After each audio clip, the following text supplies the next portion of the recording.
ஒரு எழுத்தாளரும் பெண் எழுத்தாளரும் காதலித்து திருமணம் செய்து பின்னர் விவாகரத்து செய்து கொள்கிறார்கள். இந்த மன வாழ்க்கை தோல்வியுறுத்த கதைக்கான உரிமை யாருக்கு சொந்தம்? இப்படி ஒரு சர்ச்சை அமெரிக்காவில் எழுந்திருக்கிறது. அமெரிக்காவின் ஜார்ஜியா மாகாணத்தைச் சேர்ந்த ஹன்னா பிட்டார்ட் என்ற பெண் எழுத்தாளர் ஆண்ட்ரூ இவல் என்ற மற்றொரு எழுத்தாளரை காதலித்து 2012ஆம் ஆண்டு திருமணம் செய்து கொண்டார். கணவர் ஆண்ட்ரூ ஹன்னாவின் தோழி அன்னாவுடன் திருமணம் தாண்டிய உறவில் இருப்பது தெரிய வந்ததால் 4 ஆண்டுகளில் அவர்களது திருமண வாழ்க்கை முடிவுக்கு வந்தது. இதைத் தொடர்ந்து இந்த திருமண முறிவு பற்றிய நினைவு குறிப்பை கடந்த 2023இல் "We Are Too Many" என்ற தலைப்பில் புத்தகமாக எழுதினார் ஹன்னா.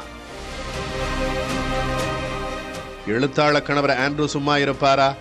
தங்கள் மன வாழ்க்கை குறித்தும் மனைவியின் சந்தேகம் குறித்தும் கேலி கிண்டலாக "செட் ஃபார் லைஃப்" என்ற தலைப்பில் நகைச்சுவை நாவலை எழுதி வெளியிட்டு விட்டார். கடுப்பான ஹன்னா கணவரின் நடத்தையால் தனக்கு ஏற்பட்ட வேதனையை மையப்படுத்தி "If you love it, let it kill you" என்ற தலைப்பில் உணர்ச்சி பூர்வ நாவலை எழுதி இப்போது வெளியிட்டிருக்கிறார். ஆனாலும் திருப்தியடையாத ஹன்னா தன்னை பிரிந்து தன் தோழியையே திருமணம் செய்து கொண்ட ஆண்ட்ரூவுக்கு எதிராக காப்புரிமை சட்டத்தின் கீழ் வழக்கு தொடர்வது குறித்த ஆலோசனைகளில் இறங்கியிருக்கிறார். தங்கள் திருமண வாழ்க்கை குறித்து எழுத இருவருக்குமே உரிமை இருக்கிறது.